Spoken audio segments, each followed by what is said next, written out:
Welcome to the 4D Talks, a series of brainstorm sessions with people who perceive architecture beyond the three dimensions. The goal of this meeting is to discuss what this fourth dimension of architecture can be and how much it can impact the built environment. The fourth dimension of today's talk is a child, and I would like to introduce an expert in designing spaces for children, as well as their childhood through these spaces, Elger Blitz, from an Amsterdam office, Carve. Thank you for joining me today. When I was preparing for the talk and for the 4D talks in general and trying to come up with topics, I thought a child is such an important aspect of designing. And then the first office that came to my mind that I would like to actually discuss it with was the Carve. And that's because when I lived in the Netherlands myself, I could also experience these spaces. And I realized that these playgrounds that you're designing, they are not really designed for children. They are rather designed for everyone's sort of inner child. And the first question is this something that you always aim for, or is it rather sort of a side effect of a very universal designs? Both. Both, because I don't believe in our solutions in today's world are always program solutions. I need to tick a box for children, I need to tick a box for the elderly, I need to tick a box for non-binary people, etc., and children. And I don't believe in that. I believe in spaces where you can do things that you don't do in daily life, where you can play. And that is not age limited in my view, although I think that most people think about that differently. So I use the opportunity actually to create these spaces and pretend I am making a playground for children, but actually it's a playground where everybody is happily invited. So what I'm doing, and that's why I say both, I try to fill in the question from my client, but actually I design for the child that is still in me and how I would like to have that space built and used and almost being occupied by user groups, whatever their age is. And is this also something, because yeah, like you're saying, it's you have to sort of tick different boxes, right? And I think the box that's about a child is sort of the hardest because you really cannot predict how they're going to use this space. For example, if you give them a chair, they're not going to know this is something to sit on. This might be something to climb on, or it might be something to hide under. So is this actually sort of a threat for you? I think that's a threat for the client because they want to have everything according to their expectation. So it's actually about how you perceive your environment and how you're using that. And what we try to do is keep things unclear so they can be everything. The worst thing, and now I am giving the example of a playground, people tend to build dragons or ships. I totally don't believe in that because then it's never something else. But I also don't believe in designing park benches. What can you do with something is much more important than what is it meant for.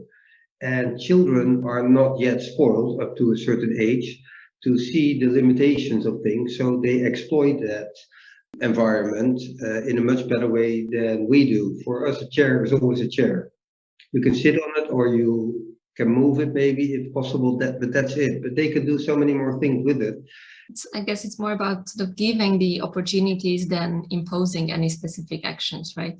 So it's like giving kids sort of an empty canvas for them to paint on with like colors we don't even know really exist. And do you maybe have some examples that really surprised you from the past projects that was something that you definitely did not expect? I remember one that doesn't exist anymore, which was a very small one that was all black, where children didn't have any problem with it at all. But of course, all grown-ups thought that it was ridiculous to make a completely black playground. But what struck me is they used the whole playground literally as a blackboard. And I didn't design that. And I thought that was really funny. And then it washed out with the rain and they came back with their chalks and they used the surface and all material there again as blackboard. And do you also see differences between kids actually acting different ways, or do you also have to take into account like cultural differences? Parents act in different ways. Maybe I should say different. Northern European countries tend to be less cautious in a particular way with the children, leave them more room to experiment, to learn to deal with their own responsibilities depending on their age, I should say. But I can give you an example that always struck me is in the Netherlands, children can play on their own. They don't have to be accompanied by their parents all the time. But if you go to Denmark, parents even leave their babies outside on the grass and are having a coffee inside themselves. We would never do that in the Netherlands. So there's always differences. If I go to a playground in, let's say, Asia, the parent even wants to be inside the playground or inside the equipment to check and control their children if they don't misstep, fall down, etc. So there is a cultural difference, but if you would take away the parents, they probably would act all the same. How's that in Poland? How's your experience on that? Well, so honestly, I haven't lived in Poland for 10 years now. I hope it's changing in the right direction, but at the same time, it seems like, especially in these big housing projects, you get these fenced off playgrounds, very tiny ones with like a little sand pot in the middle. That's not where kids want to play, right? So that's why I still see your projects as sort of really the best idea what the playgrounds should be about. And I'm also surprised that there are not that many offices doing that. Also, when it comes to architecture, right? Like when we're seeing projects that are kindergartens, you see it and you know automatically that's a kindergarten, and you can also probably say what's the age of the kids that would go there. With your project, you don't really have it. I mean, adults also go play there.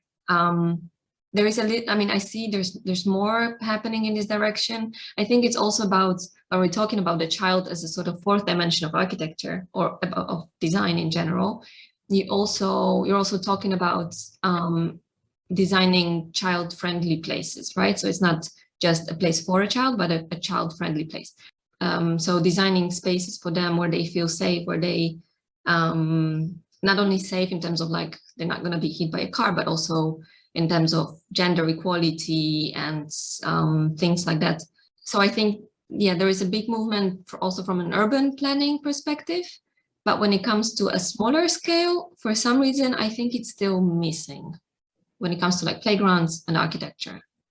Yeah, it's an interesting question, but there's many things that come to my mind. First of all, playgrounds shouldn't be necessary. There's more movement, and I cannot come up with a name, but it was started with the mayor of Bogota. But there's more that are saying similar things. If a city is interesting for children, it's also interesting for grown-ups. But it doesn't work the other way around. So it would actually be a perspective for urban planning from my point of view. And if you consider it that way, why do you need playgrounds? It means that there's enough free space or open space where people can do what they want or play how they would like to play. You can even draw a line to the situationists if you want.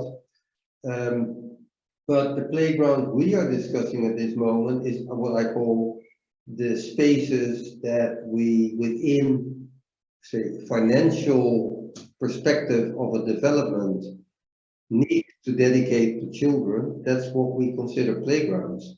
I consider that shameful. And we're talking about playgrounds in the fourth dimension, but that shouldn't be the fourth dimension. That's very true. That's exactly why we're also talking about it, right? It should always be part of the design. So you say you've been designing playgrounds for 25 years. Has there been a shift in also how digitalization and technology is coming through these days? Are you trying to sort of follow that, or you're actually trying to engage kids and adults also to just go out of this digitalized world and enjoy the real? Yeah, for me, playground is about physical activities, and there's a lot of social activity, exchange, engagement, etc. Digital gaming, it's gaming. That's another part of playing, and they don't necessarily need to be combined. They're two different things to me. Mm-hmm. But in theory, technology could well facilitate some kind of activities, right?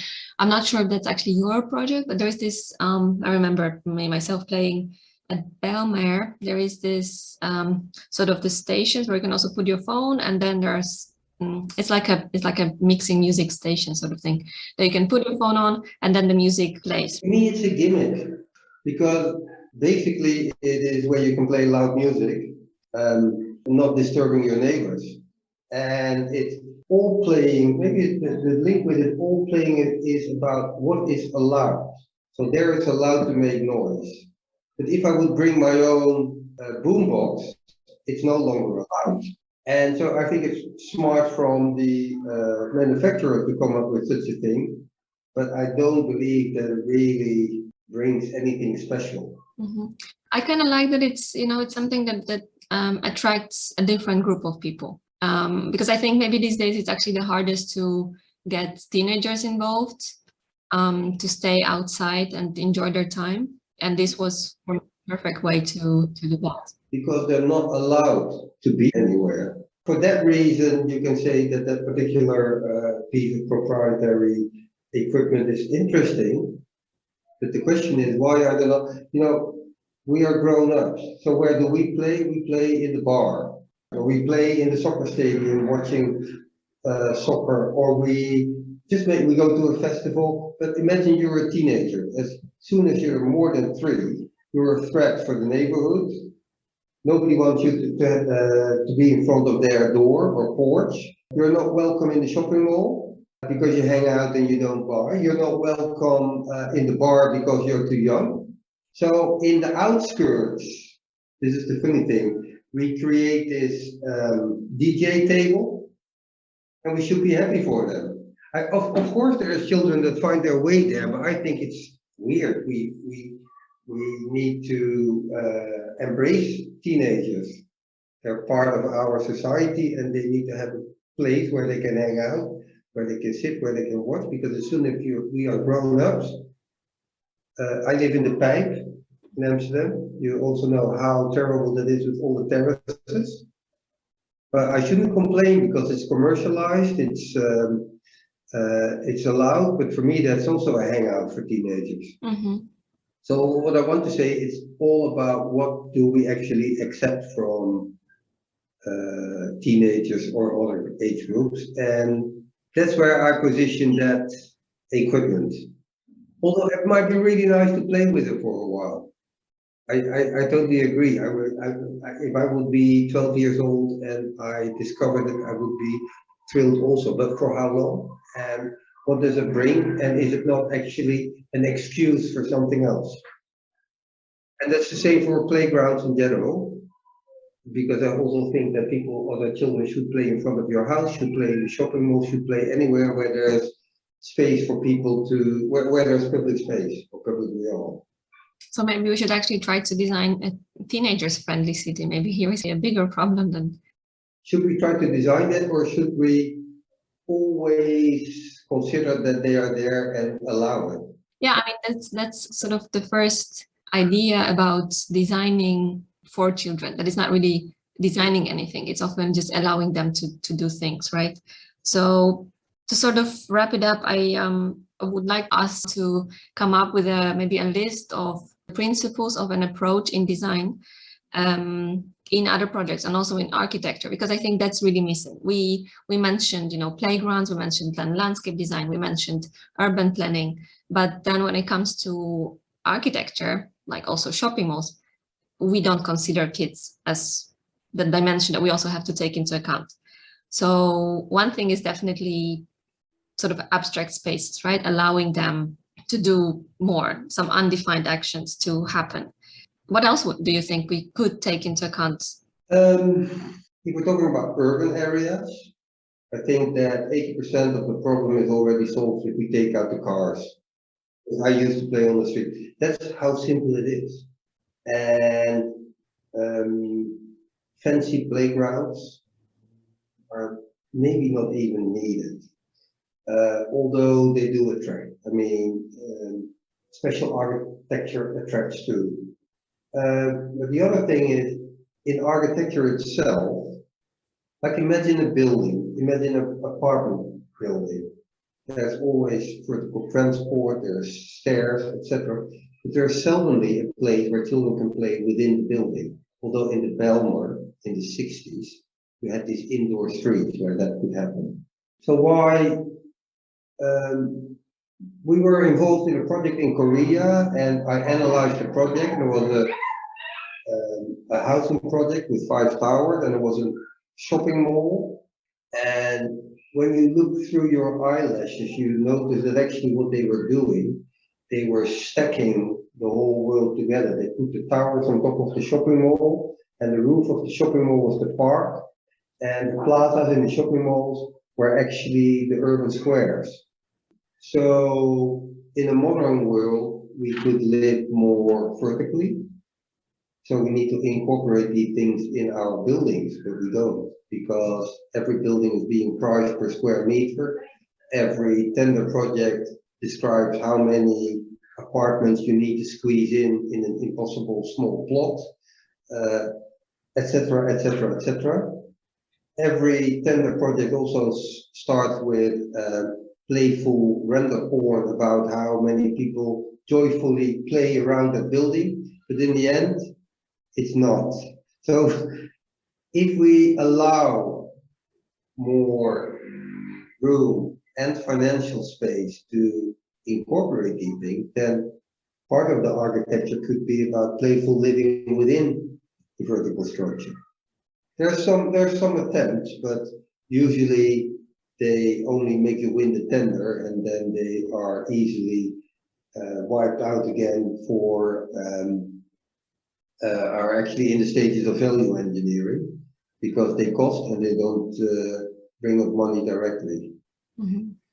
But also notice that you mentioned that shopping malls don't cater for kids, but the tendency at the moment is that they do even more than, or in many places around the world, than municipalities are, because if you can attract kids, you attract parents too.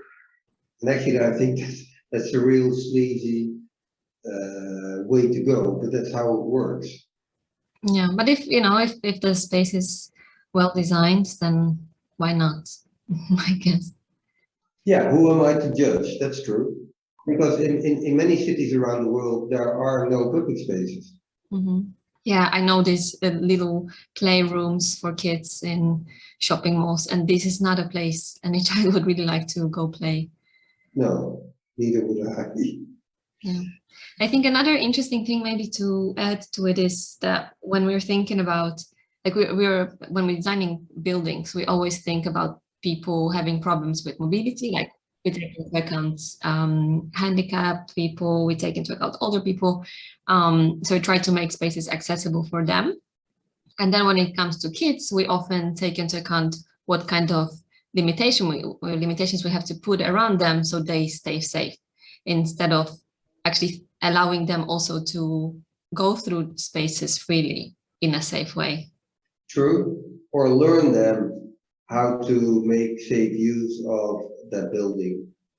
Because kids in traffic, I'm going to refer to traffic, is dangerous. But then everybody, I don't know how that is in Vienna, is on a bicycle, also kids in Amsterdam, because they learned to deal with it. And we don't have more accidents than in any other city. So you can learn kids more than we think, but we're too, or maybe overprotective. And they're very smart, they learn fast, so it shouldn't be really a problem. They learn faster than anyone else. But yeah, sure. But you're saying, in between the lines, you're saying something that is really important. When it comes to designing for kids, all constraint is about safety. Mm-hmm. And then in the end, nothing is possible.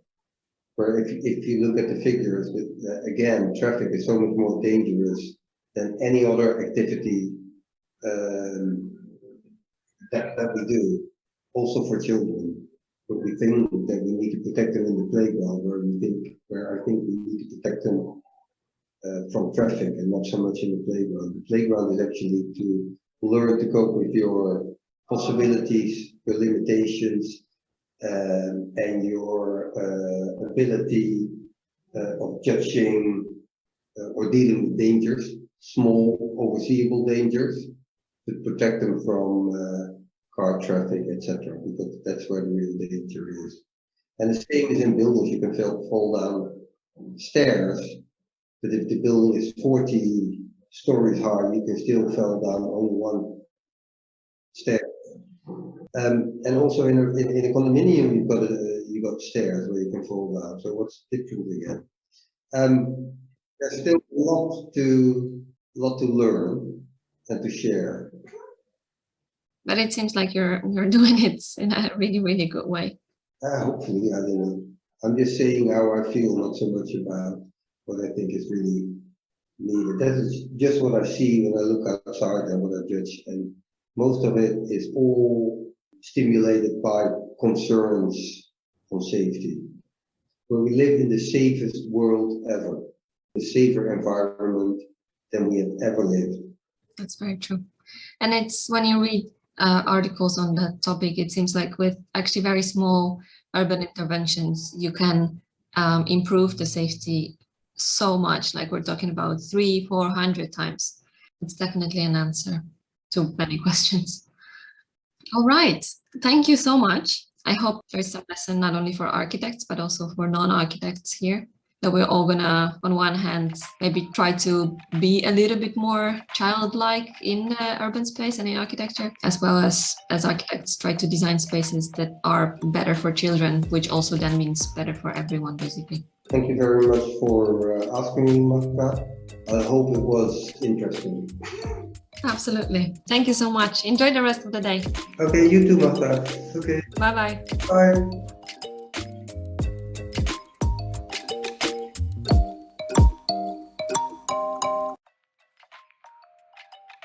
Thank you all for listening. I hope you enjoyed this episode. If you want to share your thoughts on the topic, just find me on Instagram at 4dbrainstorm or simply send an email to 4dbrainstorm@gmail.com. I'm happy to keep discussing it further. If you're interested to know more about what I do, you can also check out 4dbrainstorm.com, a platform for free brainstorming in all dimensions and fields. Join the brainstorm and let's discover the fourth dimension together. Till next time!